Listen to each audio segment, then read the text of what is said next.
Good to see you. Good morning. Good morning. Oh, hello. Arizona's in the house. Good to see you. I love it. You. Wonderful. I love the color of your hair, Pamela. I have looked at it this entire time, every time you're in the room. And it's Who just are you talking to? You. Oh, thank you. Oh my God. El Natural. I did it, girls. I did it. I finally said I'm going to stop. I dyed my hair for like 30 years. Yeah. I just pray mine comes in as beautiful as yours.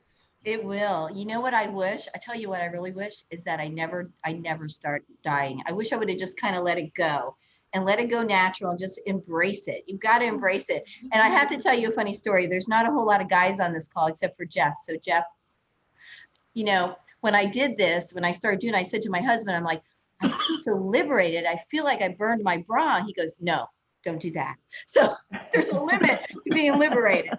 That's it. So I love it. Thank you so much for the compliment. I appreciate that. So who else is in the house? We got all kinds of Arizona, Florida, New York. New York is in the house. Awesome. We're going to let the popcorn of Zoom just keep popping in for a couple minutes. And when we're all done, we're going to butter you up for the day. That's what we're going to do. So I love seeing all of you. Regina, hi, beautiful. Good to see you. Christine, woo-hoo. It's Monica, my wonderful. Boise, Idaho's in the house. Love it. Chris Lee, you got some peeps with you. How about Columbus, Ohio? Oh, Columbus, Ohio. Woohoo! Nice. Good to see you. I'm gonna kind of look through all these pages. We've got 5 pages of Zoom popcorn here. Woo! We didn't have time to get dressed from yoga. So I was just gonna say you can keep your camera off a few more minutes. Oh yeah, that's good. That's so good. We don't care. It's all good. It's all good, everyone. You're looking Love beautiful. it. How many went to yoga? Do we have someone? Yeah, look at all you. You guys turned it around quick. Nicely done. Yay. Oh my gosh. That's so wonderful for your body. It just feels so good. So good. Oh my God. Hi, Barbara. Good to see you, everyone. Catherine, I love it. What's it say? Panama? Are you from Panama? I can't hear you. Take your. It's Panama City, Florida. Oh, and the beautiful, yes, that is so beautiful there. I remember when I was president of Florida and I went there and saw the Emerald Coast and that beautiful water. That water is emerald green. It is so gorgeous. It is. Now, I will have to admit, I am originally, believe it or not, I am a Jamaican citizen, and there is no water that competes to Jamaican water. Oh, you know what? I believe it. I believe it. The Caymans, have you ever been to the Caymans? That water is amazing as well. The Keys, beautiful. There's so many beautiful waters around here, around us in this world. We're so blessed to have that. That is very, very amazing. Let's see. Renee is there. Judy, good morning, Judy. Good morning. I have to say the water in Antigua and Belize was gorgeous too. Oh my gosh. I can't imagine. I can't imagine. Laura, hi there. Joe Kenny. Woo, Joe Kenny's in the house. Good to see you, Joe. Hi, everybody. Cynthia, love it. Roseanne, how are you? Are you cold? Is it snowing? Snowing in New York? I can't hear you, but that's okay. Not yet. Not yet. I know it was snowing in Ohio. My girlfriend's up there in Worcester, Ohio, and it was actually snowing the other day. Nebraska. Loretta, is it snowing in Nebraska? No, we actually have had 70-degree days. We had 30 degrees or 30 to 35-degree days, and now it's been back up to 40 or 70 for a few days. Unbelievable weather. Well, you know, here in South Florida, we're getting ready. You know, there could be a hurricane coming our way. So it's a little bit scary, but we're ready. We can handle this, you know how it goes. That's part of the deal. And we've been very fortunate here in South Florida. So Chicago, love it. Cindy, hi. Beth, hi. Julie, hi. Hi there, Q, Raphael. Southwest Florida, love it. Love it. I love how you're putting where you're from, because use this time to network. You've got hundreds and hundreds of professional realtors from around the country here. Let them know where you're at just in case they have a referral to send your way. After all, we are one of the #1 referral networks in the realtor family. Brenda Brewster's in the house from Tennessee. Hi, Jennifer, Shirley. I made it back. Tammy. I'm all the way in at the back here. I love it. Colleen, Trisha. How wonderful is that? All right. So, Jeff, should we get rocking and rolling? Teresa, good to see you. All right. I think we're going to get rocking and rolling. Good morning again, everyone. We know that your day is going to be great because you're with us, investing in you, your business, and your future. So welcome back. Now, you were probably expecting the famous President, Brenda Lee, but you got me. I'm Pamela Banks, your 2020 President-elect, at least for a few days, okay? It's true what they say. Time flies when you're having fun. It's hard to believe that we're on day 3 of our Power Week. Since we got started on Tuesday, we have supercharged our bottom line. We have learned how to invest. And when I say invest, you need to invest now and frequently. Start early and invest often. We were engaged on Tuesday by those Chase powerful women with their stories, their journeys. How great was that? And then we got some business tips from our Leadership Institute class of 2020. What a way to start our Power Week, okay? And then yesterday, all my troubles seem so far away. I know I can't sing, but you know what? I'm sorry, Sherry, if you're on the call, forgive me. But that was Health Day. What amazing day. We talked about dealing with crisis. We listened to personal stories from our Leadership Institute of 2020. The session was amazing. Thank you, ladies. And then we got our Zen back with floating down the waterway and rewiring your wellness. That was really cool. Very, very cool. Lots of fabulous apps throughout and I forgot to say, and I want to tell Sam, I don't know if she's on the line. I started my vision board, Sam. I haven't finished, but I started. And you know what they say, starting is always the hardest part. So I'm on my way. If you haven't done a vision board, take out a piece of paper and even write down some words and put it out there where you can see it. That does work. And then we ended the night with a nutritional, informational demonstration with Kristen Johnson. It was amazing. Lots of things. And guess what? We know the Zoom world is a lot different than being at a meeting. You're pulled in all different directions. You may not get to get in on every single session. Don't worry about it because we're recording them for you. So in the coming weeks, we'll be sending those out to all the registrants. So don't worry about it. If you have to Zoom out to literally, if you have to get out to something else, that's okay. Because we have your back. That's what we do. We have your back. And we want you to know that we want your input. So during our little talk this morning in our opening session, Cindy's going to put out some polls. So just pay attention to the polls, give her your input so that we can see what's going on and how you're liking what's going on this week. Now, I don't know about you, but I've been inspired and I've been motivated by the wonderful speakers this week. I have a couple of favorite quotes that I want to share with you. Sarita from Chase said, courageously step into your purpose. Anne from Chase said, be a truth teller. Amanda Holden said, retirement is not an age, it's money saved. Susan Yannicone said, learn to expect the unexpected. Kristen Johnson said, your gut is your second brain. Those are just a few of them. I'm sure you've come up with some yourselves. And what about the book recommendations? All the great books and advice that we've been getting. 3 of them I have put on my list. The Code Girls, The Discipline of Execution, and the Healthy Recipe book from Kristen and her brother, Target to Table, 2nd edition. There are so many more. Which ones will you choose? Today, of course, is our self-day. Self-care is important because it boosts our confidence and our self-esteem. Now, we've already asked who did the yoga. So let's see it again. Who did the yoga with Treasurer-elect Carrie Hartnett? I love it. You know, Carrie has taught me so many great stretches. Hold on. that I use every day. That is how I start my day, with yoga stretches. Fabulous. Hold on, let me get rid of this. Stop sharing. I've got the poll in front of me.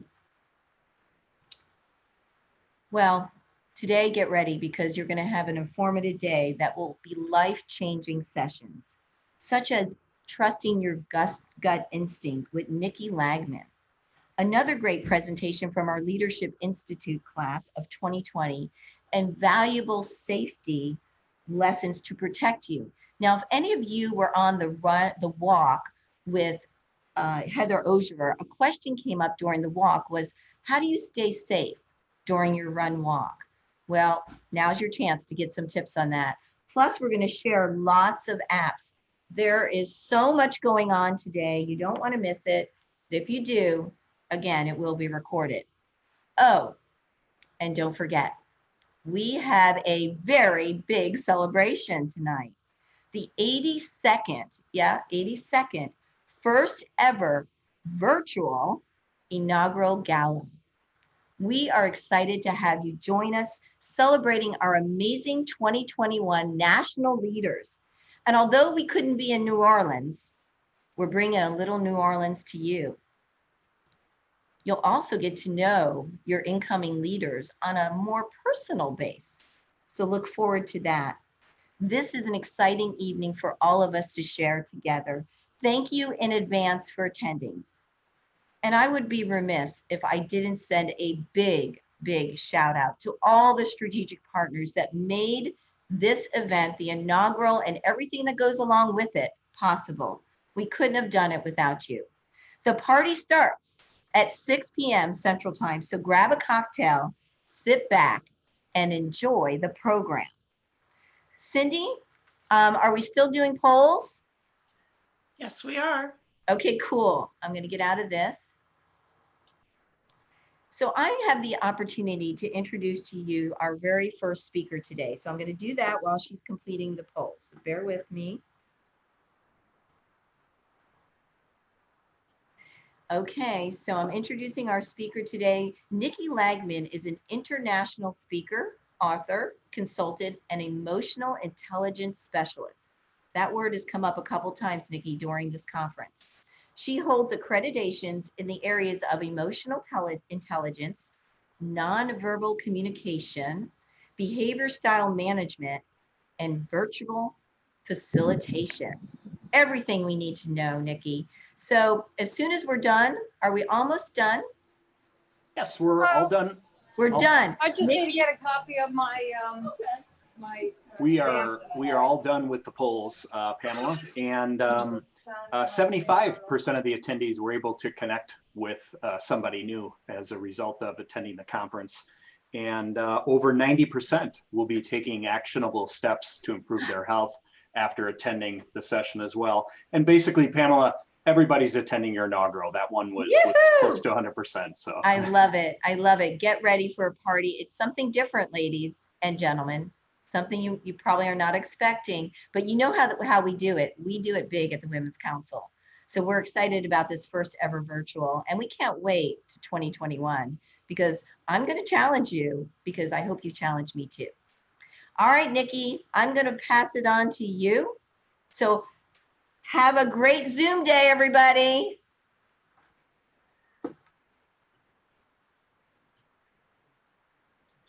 Good morning, everyone.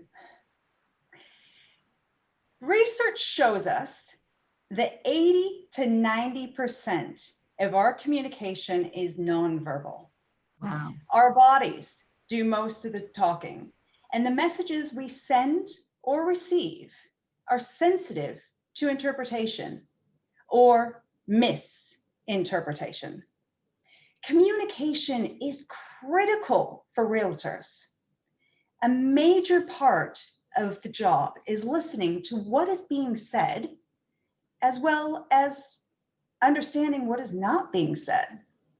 A lot of your success hinges on being able to proactively anticipate responses or objections and stay one step ahead of them.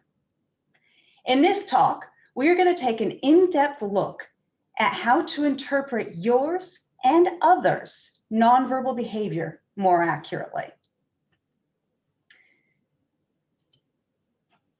I'm just going to share my screen here with you.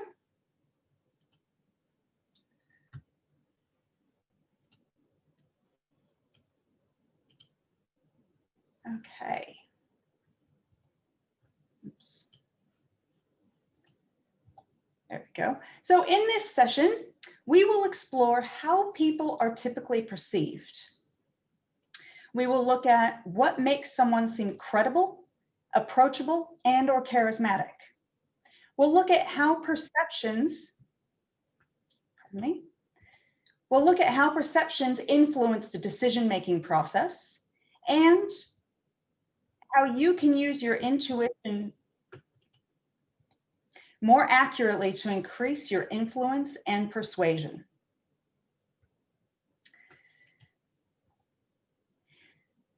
To understand how people are typically perceived, we will look at a model called circles of humanness. Humans have many layers of complexity. Our first impressions of a person are based on how they look, their appearance. Then we draw conclusions on their behavior, their styles, and so forth. Inside each circle, or each inside circle supersedes the importance of the outside circle, meaning the impressions are more valuable the deeper inside the person we go. Let's start with the first and most obvious impression, appearance. People make impressions of each other very quickly. Within 40 seconds, people make assumptions and form judgments about another person based on their appearance. We like to think that we are not biased or judgmental, but we are, and so is everybody else. And there's nothing wrong with that, as long as we are aware that everybody does it, and that we understand that a person's appearance isn't an accurate indication of what that person is really like. So let's look at how the Western world statistically interprets facial features. So here we have two main categories, credible and approachable. Somebody with typically credible features will have a narrower face. Their eyes will be smaller. Their eye socket will be sunken into the cave. Their mouth tends to be thin or small, and their lips tend to be thinner. The interpretation of those features is that they are ambitious, driven, and results-oriented. Somebody with typically approachable features will have a wider face, bigger eyes. Their eyes are closer to the surface. Their mouth is bigger, and their lips are bigger. And the interpretation of that is that that person is friendly, with high morale, and very cooperative. Now, if you have a mix of features from both columns, which most of us do, a wide face, big eyes, small mouth, or narrow face with big lips and mouth, the interpretation of you will err toward the features that stand out the most. It's important to understand how people see you in advance so you know where your automatic advantages are. If you have a naturally approachable features, you don't have to work as hard at being perceived as being likable, but you might just have to be more self-aware of your behaviors to gain credibility. If you have credible features, you can walk into a serious meeting and not do or say anything. Just don't do any behaviors. Just sit down and keep your mouth shut for a while and let people's natural impressions of you solidify. However, if you have credible features and we're in a different room, like a party where you had to converse, you'd need to move straight into behaviors to be perceived in an approachable way. Now let's look at some examples of this. Notice how much narrower the face shape Holly has and Octavia's wider features. Holly also has her chin slanted downward, which is a behavior we'll look at in a minute. The smile is another approachable giveaway. Approachable people smile more, credible people smile a lot less.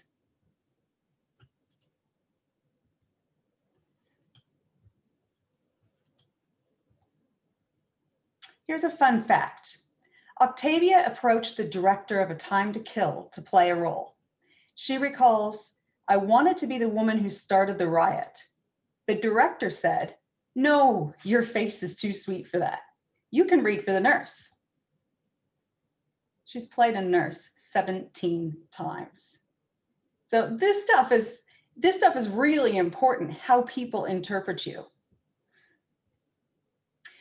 Here's a couple more examples. Nicole's face shape is narrow, suggesting credibility. Her mouth is smaller than Drew's, and Nicole's eye sockets are sunken. The best way to see whether the eyes are sunken or closer to the surface is to look at the prominence of the brow bone. And on that picture of Nicole, you can see her brow bone is very accentuated, hinting that her eyes are sunken back farther into her skull.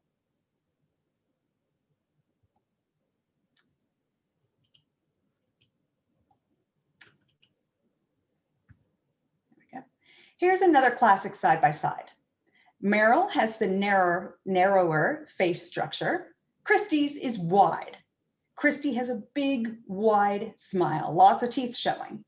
And Meryl has that downward slant of her chin like Halle Berry did, with smaller lips and eyes. How about some men? Pierce has a narrow face, thin lip line, and his eyes are definitely smaller and more recessed. He looks extremely credible. James, oh James, look at that face. Talk about an approachable appearance. James has a wider face structure and a toothy smile. Now, neither his lips or eyes are particularly large, but remember, when you have a mix of features from both columns, the interpretation of you will err on the features that stand out the most. James's most outstanding feature is his face shape, which automatically gives him a friendly and approachable appearance.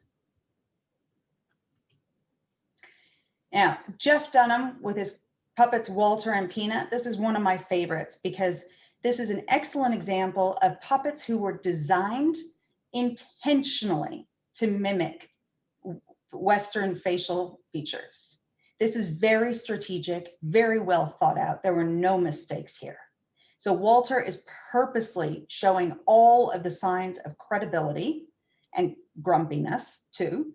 And Peanut is very approachable, very likable, with the wide face, big lips, eyes that are very close to the surface. There was a lot of engineering that went into that. Now, the next circle in our circles of humanness are behaviors. So credible behaviors, you'll see the head is held still. The mouth generally does not smile. The voice is flat, which is usually because their head is being held still. The chin drops down, and therefore the intonation goes down because it drops the vocal cords down. Weight distribution is usually balanced and even on both legs. Palms tend to be down. An approachable person's behaviors, you'll see their head will nod up and down. They smile a lot. Their voice can be very rhythmic because their head is going up and down. Their chin is often tilted up, and therefore their intonation goes up naturally. Their weight is generally not evenly distributed, and you'll often see that with one foot in front of the other or crossed legs. And palms are up. These interpretations can make you either appear businesslike or friendly. Look at former Italian Prime Minister Silvio Berlusconi. Now, in the picture on the left, his mouth is closed and his palms are facing downward, projecting power and authority. Gesturing with your palms down says, "I'm in control here," which is certainly a credible behavior. Possibly, since we don't know what is actually happening in this image, he could be using the palm down gesture to cool a tense situation or ask for quiet. But the meaning of authority and control is the same. Open palms ask for trust and is helpful for establishing rapport with another person, a very approachable behavior. It can also be perceived as submissive and says, "I'm not a threat here." And that goes back to ancient times where people did that to indicate that they had no weapons in their hand. You also still see this in modern times with gestures like this to indicate that they don't have any weapons in their hand. It's also used when somebody doesn't know an answer or doesn't want to be blamed for something, which is what I think is happening in that picture on the right there. He's indicating he doesn't know the answer and he's asking for forgiveness with his palms up.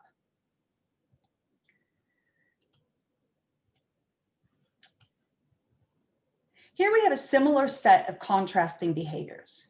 In the image on the left, Oprah is gesturing that what she is saying is to be taken seriously and that she is in control at that moment and not inviting discussion. Highly credible. In the image on the right, she appears to be seeking approval or consensus, a classic approachable behavior. I love this picture. Okay, there are 14 people in this picture. 13 are approachable, 1 is credible. Now you might spot it right away, but let's break it down and look at all the components that add up here. The head. The credible person's head is still. Many of the approachable people have their head tilted. The mouth, the credible person is not smiling. Every approachable person is smiling. Weight distribution, the credible person's weight is evenly on both feet. His feet are planted firmly on the ground.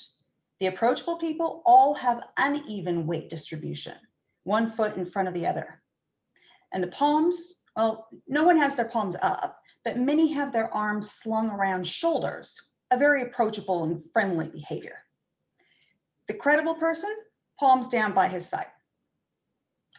In this scenario, this is exactly how we want it to be. The credible person, who we will assume is the pilot, should be credible since he is the one in charge of safely flying the plane.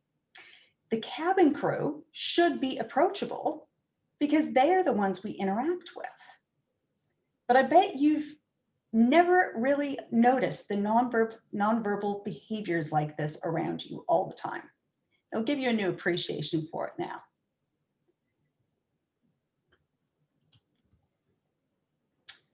What's more important is not how you intend to come across, but how you are perceived. Think about this. Now start to give some thought to where your automatic advantages are and where your disadvantages are when it comes to your appearance and your behaviors, especially when you are in scenarios where you don't know the people well, such as clients.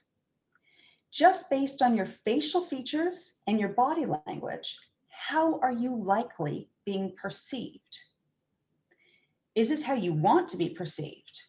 Or do you need to consciously adopt some behaviors from the other column, such as smiling more or smiling less, to be perceived as more credible or approachable?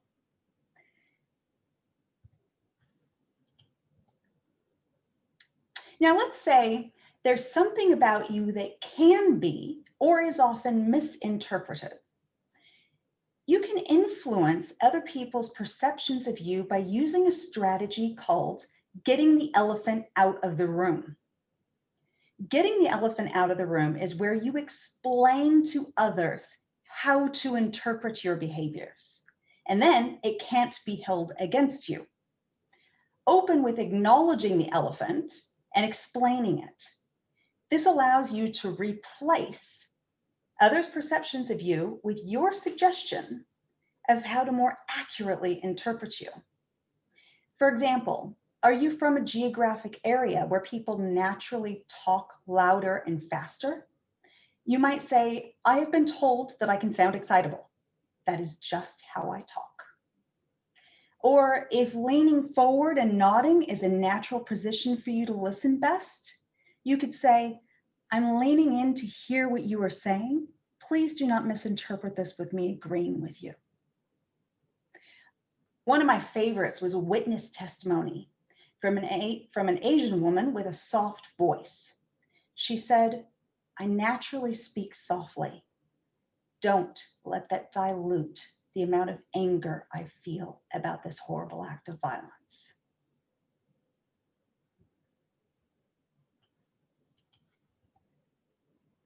Let's talk about charisma for a minute. As soon as you are competent, meaning once you are good at what you do and you have a reputation for competence, don't stick with statistical averages. Break the stereotype to become memorable. Charisma happens when someone does something that is contrary to expectation.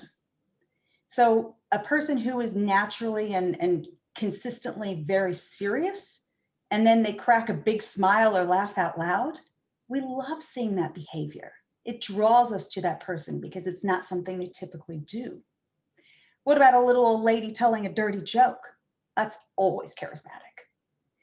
And have you ever seen those the Harley Davidson bikers who do the teddy bear ride for children's causes? The pictures will melt your heart. They get attention for good reason. That's charisma. When you do the unexpected, or there's something different about you, you become memorable. Once you have an understanding of how your appearance and behaviors are typically perceived, you can start to make conscious choices to break that perception and create a lasting impression. If there's something different about you, own it. Getting the elephant out of the room is a very effective way of doing that. Own it up front. One of the most charismatic CEOs I've ever met is 5'4". And in America, typically, and the majority of male CEOs are much taller than 5'4". I think they average around 6 foot.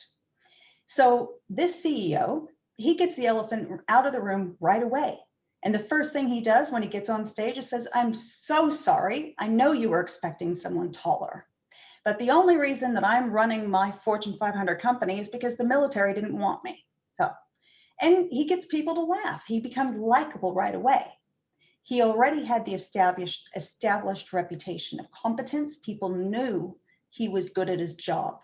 So when he brought his height to people's attention right away, it made him charismatic. We can't be outstanding unless we stand out. Styles is the next circle here in our circles of humanness.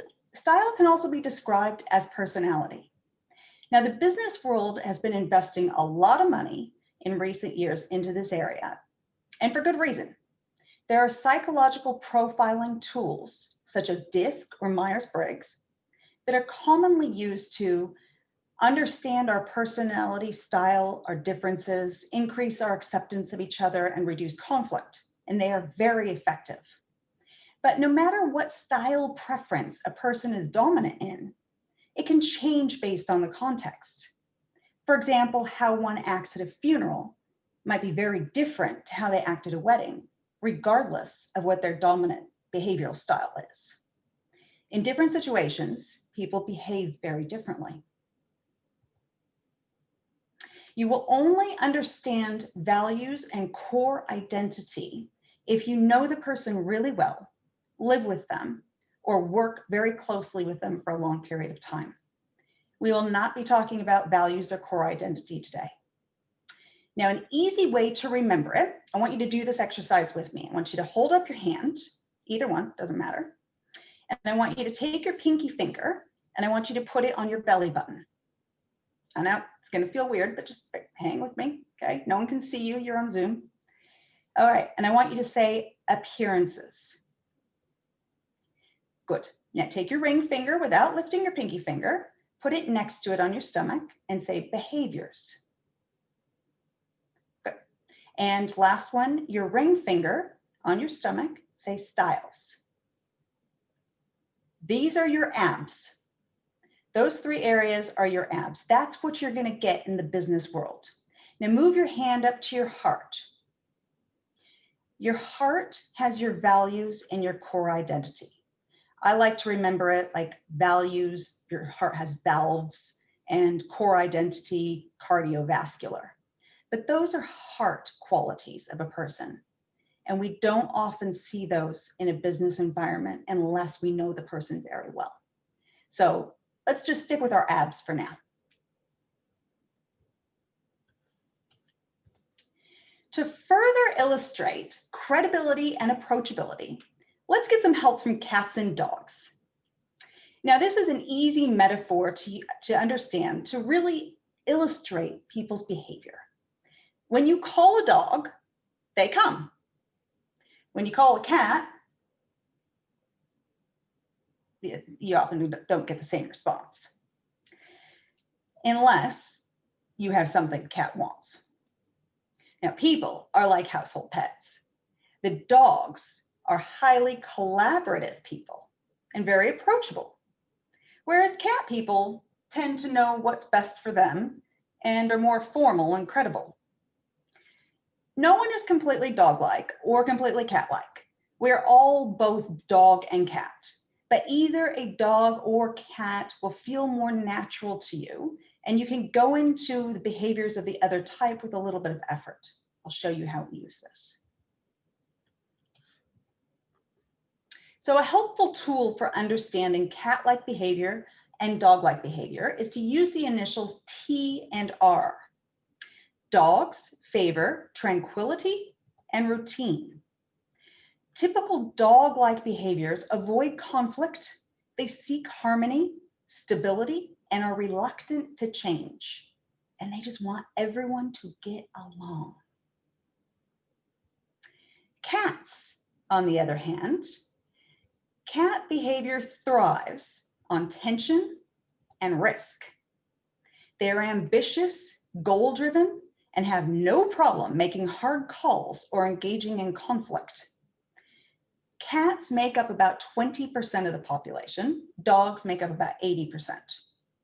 And one of the easiest ways to know someone's degree of cat or dog is to watch them during a decision-making process, especially in a group setting.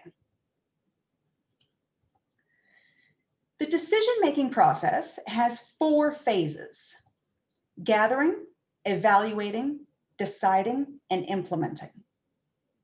Now, let's look at the dynamics of a decision-making process where multiple people are gathered together. For instance, a leadership or team meeting, or an agent with 2 or more clients. During the gathering phase, where information is being collected, brainstorming is highly valued, which is a strength of the dog. Cats have an easier time decreasing the options that were generated during the gathering phase. The word decide in Latin means to cut. During the evaluating and deciding phases, the cats shine.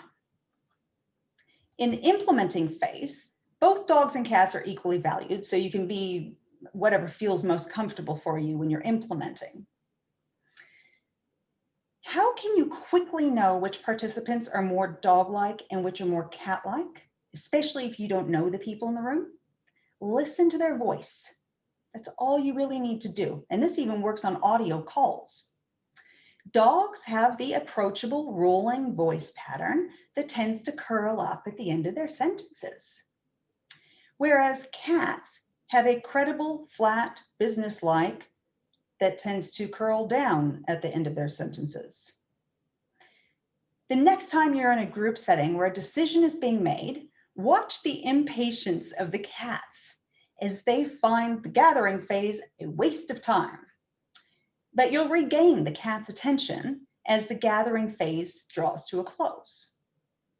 Watch the dogs that are reluctant to move out of the gathering phase. Dogs love collaboration. They will try to continue discussing ideas. Now, you can be effective in all 4 phases of the decision-making process by going into different behaviors at the right time. Be a dog during the gathering phase, approachable, friendly, collaborative, and cat, businesslike, results-oriented, decisive during the evaluating and deciding phases. Now, let's look at our typical listening styles. So credible people or cats tend to listen with their back straight, their head still. They usually are silent. If they talk, they interrupt, and they break eye contact. Cats do not like making eye contact for long. They will look away. A dog or an approachable type will lean forward. Their head bobs up and down.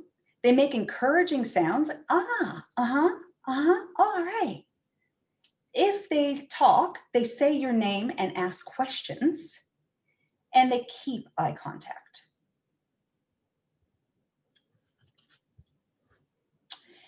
Now, when to use each of these listening styles. So think about when you would be sending information where you want the other person to listen and not respond.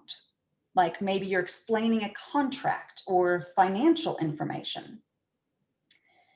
Now think about when you would be seeking information where you do want the other person to respond, maybe asking about preferences, feelings, or concerns. Get into your cat when you are sending information. Switch to your dog when you are seeking information. To illustrate, cats dominate, and they tend to be highly valued in leadership positions. If cat-like behavior isn't your natural preference, though, that's okay. Just learn when to put on your cat clothes and when it's a better option to relax into your natural dog. To illustrate that cats will dominate, consider this scenario. 3 people are seated. One chair, the proposer, is facing 2 decision makers. Now you can pretend that you are either observing this situation like behind a one-way glass, or envision yourself as the proposer, whatever feels right for you. As the proposer is speaking, the credible client is silent. Their back is straight, their head is still, and they are impatient. They might be looking at their watch every 20 seconds or tapping their foot. Their voice intonation drops at the end of their sentences, as indicated by the downward pointing arrow. The approachable client is leaning forward, nodding their head, making eye contact, and encouraging sounds. Yeah. Their voice intonation is rhythmic due to the nodding of their head, as indicated by the rolling arrow. After a few minutes, read the following 3 patterns of domination. Here's the first pattern.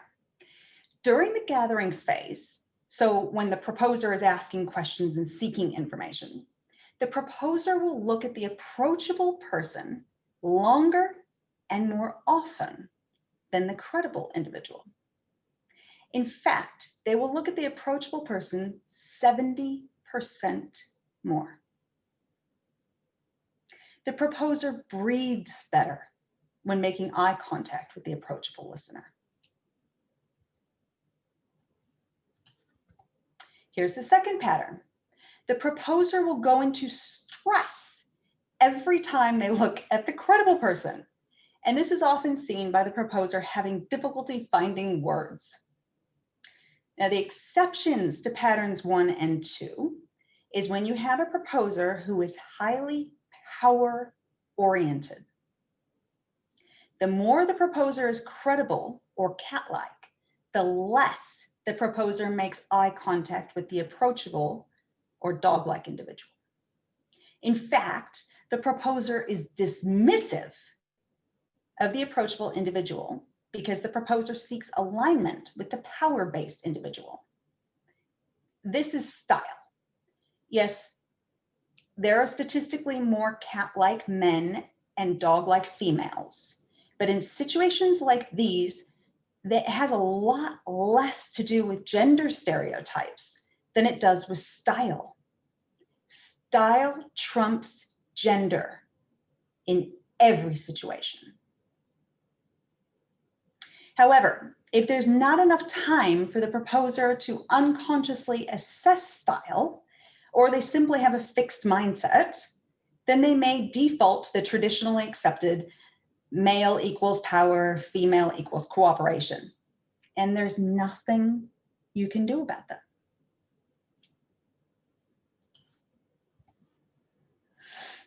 Credible seeks alignment with credible. Approachable seeks alignment with approachable until it's time to make a decision. That brings us to our third and final listening pattern. When the proposer is finished proposing or the gathering phase is complete, they will look at the credible person to begin the evaluating and deciding phases. Once the gathering phase is complete, the approachable individual is left out of the process. When the proposer says the sentence, "So what do you think?" they will switch their glance away from the approachable person and look at the credible person. It behooves the approachable person to recognize when the decision-making process is nearing the end of the gathering phase, so they can start to switch their nonverbal behaviors to the credible style. By doing this, the approachable person will be more fully appreciated by the other members during the evaluating and deciding phases. Think if that resonates for you. If you tend to be more dog-like, more approachable in your natural demeanor, do you sometimes feel like you're not taken seriously when it comes to the decision-making process? Do you feel like you're not consulted enough about the final decisions? This could be why. So now you have the opportunity to get to it proactively and start to switch your behaviors before we get to that point, so you are more fully appreciated. Likewise, it's prudent for the credible person to increase their nonverbal behaviors that are associated with approachability during the gathering phase so they can obtain more information. The credible person will be left out of the gathering phase if they cause the others in the room stress. So by being more approachable when we're gathering information, they can get more information, which is always useful. Now, this might explain why organizations like to keep credible people around. Although the credible people can be detrimental in the gathering phase, they shine when the group process gets to the deciding phase. So in conclusion here, effective leaders use a full range of behavior patterns. Effective leaders use a full range of behavior patterns. They use the approachable style when gathering information and the credible style when deciding. Okay, some key takeaways here so far. Understand how people see you in advance and where your automatic advantages are. Where do you already have a leg up over others? And where might you need to put in some extra effort? Explain your style. Get that elephant out of the room. Be upfront if there's something that might be misperceived. To boost charisma, don't stick with statistical averages. Don't do what they are going to expect you to do. Be different or call out your differences to become memorable. You can't be outstanding unless you stand out. And effective leaders have a full range of voice and behavior patterns. They use the approachable style when gathering information and the credible style when deciding. Nail this, and you will be amazed at how seamless it is to have powerful impact. So looking back at our objectives for today, we have covered the first three: how people are typically perceived, what makes someone seem credible, approachable, and or charismatic, and how perceptions influence the decision-making process.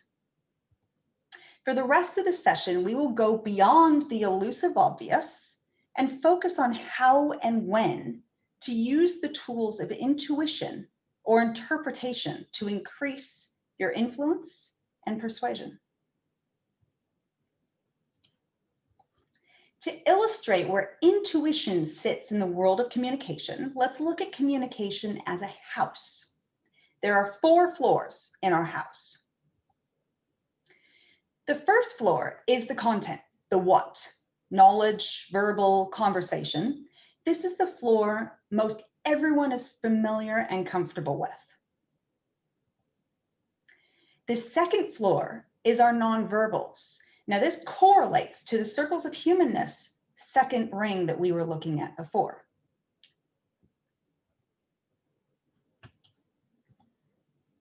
The second floor, the nonverbals, that's the how.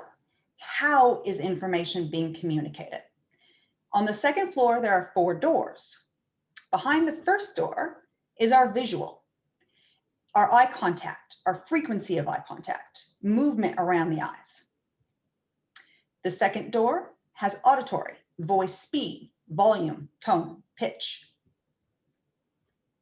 The third door is a kinesthetic, or more popularly called body language. Hand gestures, palms facing up or down, body location, posture. And behind the fourth door on the second floor is our breathing.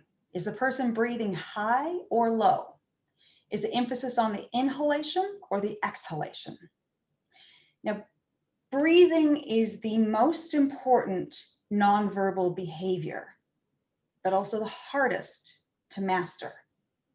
We will touch on breathing just a bit, but please understand it is so complex. We'd need a whole separate session dedicated to just breathing behaviors to give it enough justice.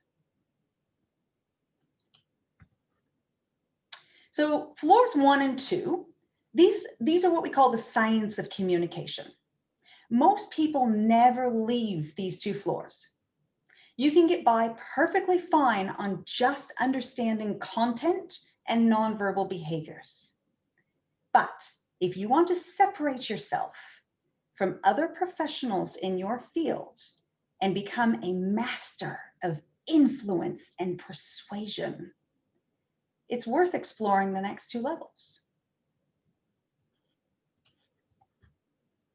Levels 3 and 4 are the art levels. And this is where it gets really interesting. The third floor is perception, or our interpretation floor. How you perceive others is highly dependent on how many people you are observing. I'll demonstrate that. And the fourth floor is our permission floor, or receptivity. Who gets to talk about what? When do they get to talk about it? This is not about power or authority or hierarchy. It's about, do you have the receiver's permission to be communicating? Like breathing, permission is a complex area that needs more time to explain, but we will touch on it just a little bit later. So for the rest of this talk, we're going to focus on the third floor, interpretations.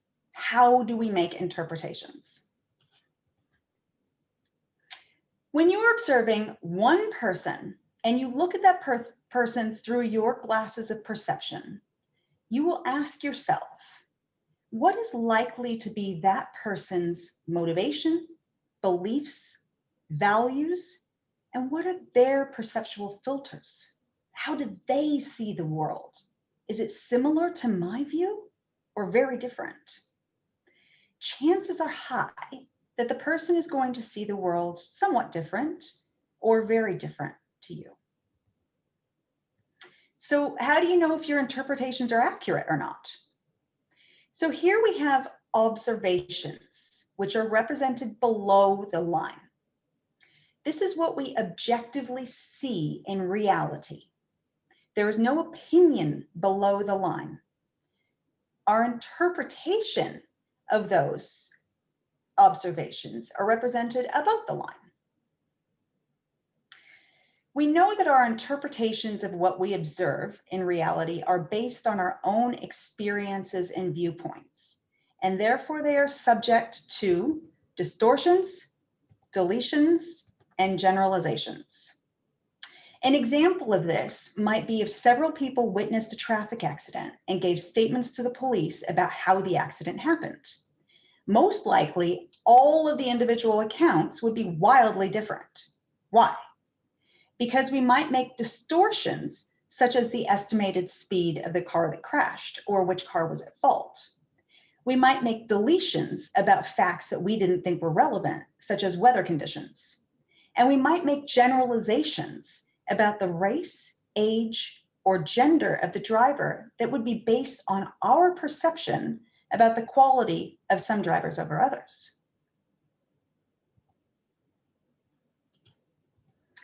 So how do we move from a reality to interpretation with more accuracy?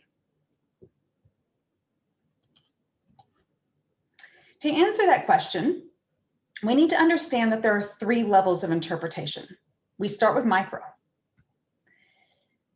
Let's say that we see the person that we are observing, and they have a friendly face, they smile a lot, and they have soft eyes. We might conclude, based on these observations, that the person is approachable. But caution,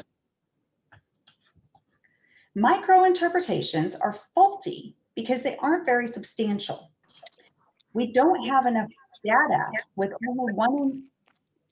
only one observation to draw an accurate conclusion.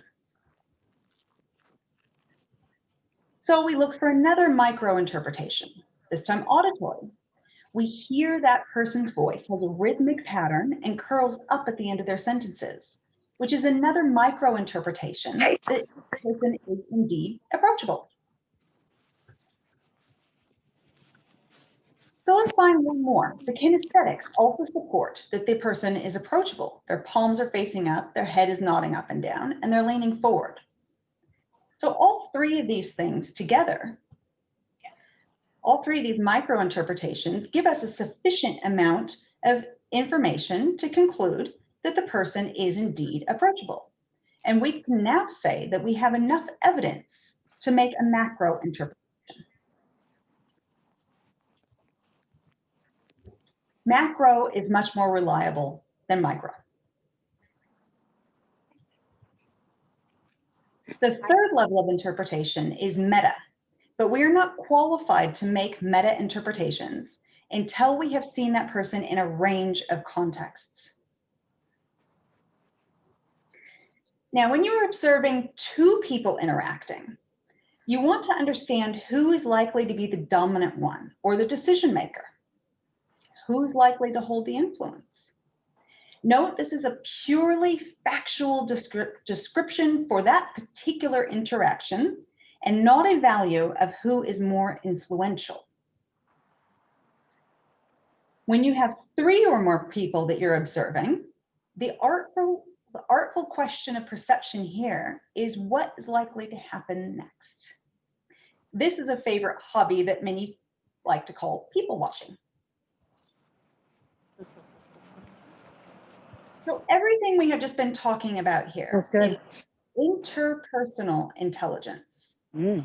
Interpersonal intelligence is based on what you can actually observe in terms of the visual, audio, kinesthetic, and breathing. So what is going on outside of yourself? But we can't stay in interpretation. We have to fact check our interpretations to make sure that they are accurate. So as an observer, when you see something happen in reality, discipline yourself to go above the line into the world of interpretation and allow yourself to have 3 possible interpretations. A person with only one interpretation has a fixed mindset. And unless you work in the area of safety, you want to have flexible interpretations. If you have 2 interpretations, you're just in a dilemma. That's never good. If you have 3, it makes you more objective. But when you get to 4 or more, you're just probably going to confuse or overwhelm yourself. So 3 is the magic number there. 3 possible interpretations. Getting in that habit of having 3 possible interpretations takes you from a fixed mindset to a growth mindset. And it allows you to ask, how do I know which one is more accurate? So think about that traffic accident that you witnessed. Have 3 possible explanations in your mind for why the accident could have occurred. If the first interpretation were true, what would we likely see next in reality to support that interpretation? And then do the same thing for each of the other 2. that will help you make more accurate interpretations. A second intelligence in the world of interpretation is intrapersonal intelligence. Now, this is you with yourself, your spirituality, your creativity, you love, your own opinions, your values. It is sacred to the person and how they view reality. It's deep level stuff. The world of subjectivity should remain separate from the world of interpersonal objectivity, and the two should be respected. What does not work is when someone uses their intrapersonal, their subjective views as a way of trying to interpret the world of interpersonal or objective reality. An example of this, you ask someone, how was the meeting? And they respond with, it was tense. And you say, oh, what made it tense? I could just feel it.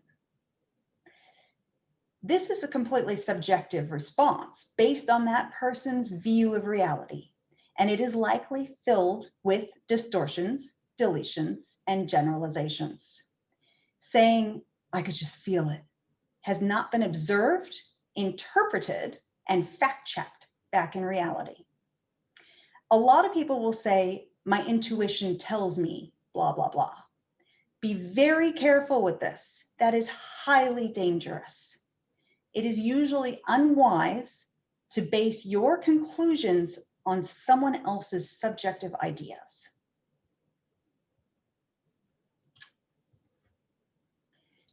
Data without interpretation is useless. Interpretation without evidence is extremely dangerous.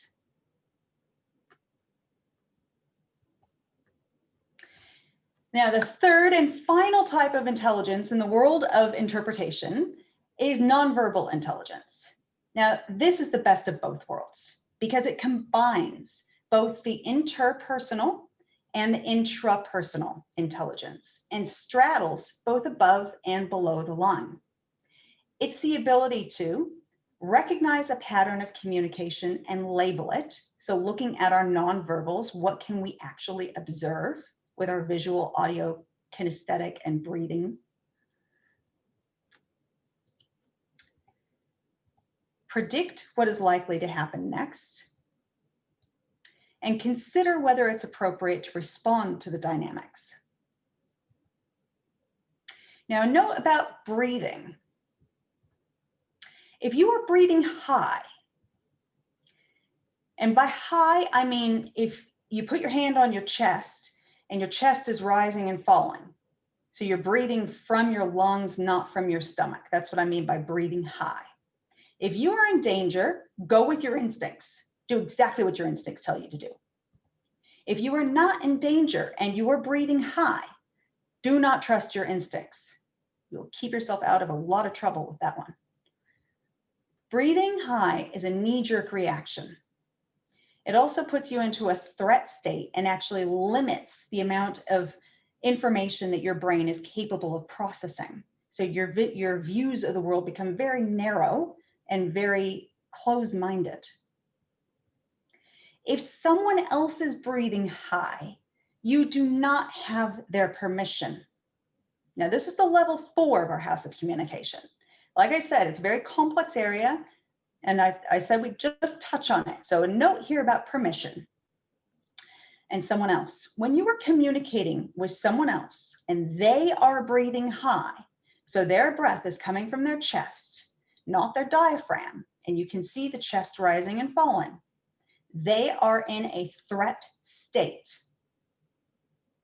They are not able to listen to you. It does not matter what you say or how hard you try to push your point. It will be futile because they are not capable at that moment of listening to you.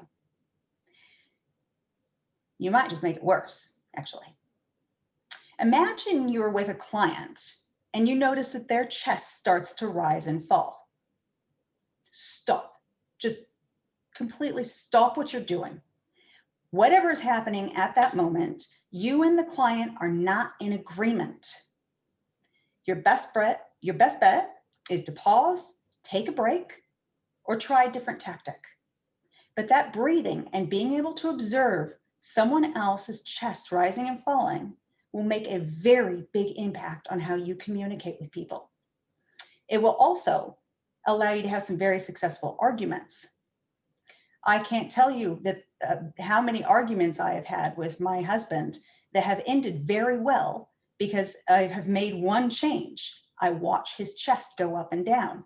If it's rising and falling, I stop talking, because I am very good at trying to drive my point home and beating it into the ground until he submits to whatever I want him to do.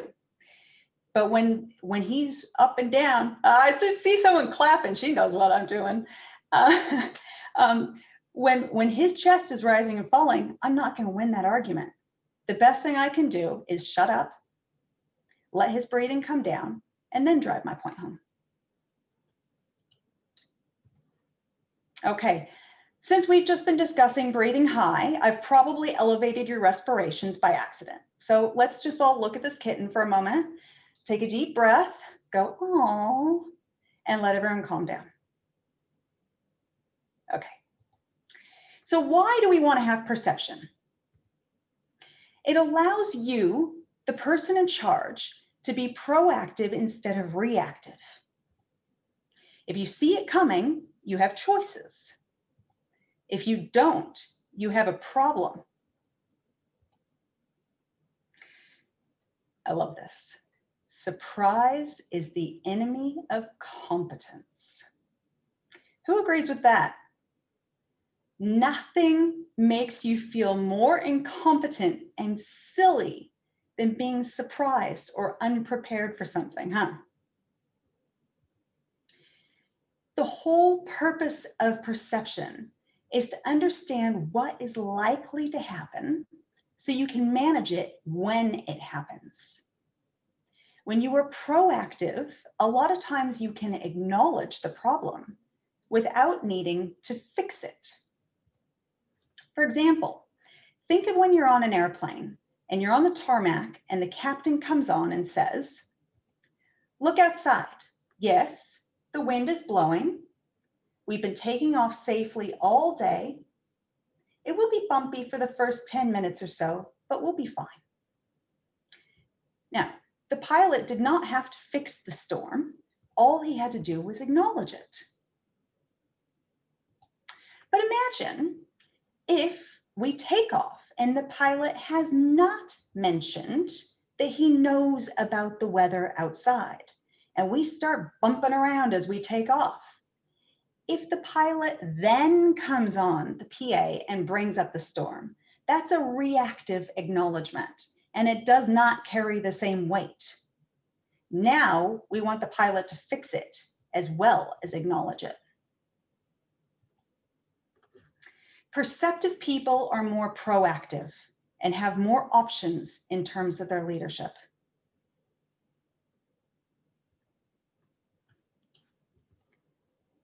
Okay, some key takeaways from interpretation. Discipline yourself into having 3 possible interpretations for each circumstance. Having 3 interpretations will automatically force you to stay outside of yourself, away from your own subjectivity, go below the line into reality, objectivity, and observation, and make sure that you have a growth mindset instead of a fixed mindset. We have 3 different kinds of intelligences in the world of interpretation.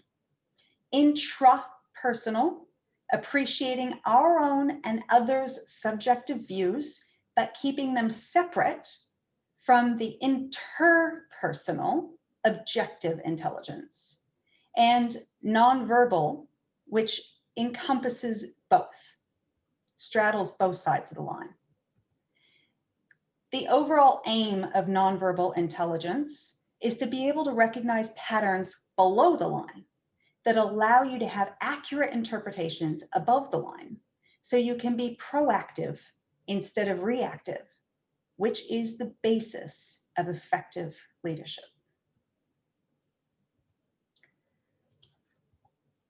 Okay, to finish things off, in this session, we have successfully explored how people are typically perceived, what makes someone seem credible, approachable, and or charismatic, how perceptions influence the decision-making process, how you can use your intuition more accurately to increase your influence and your persuasion.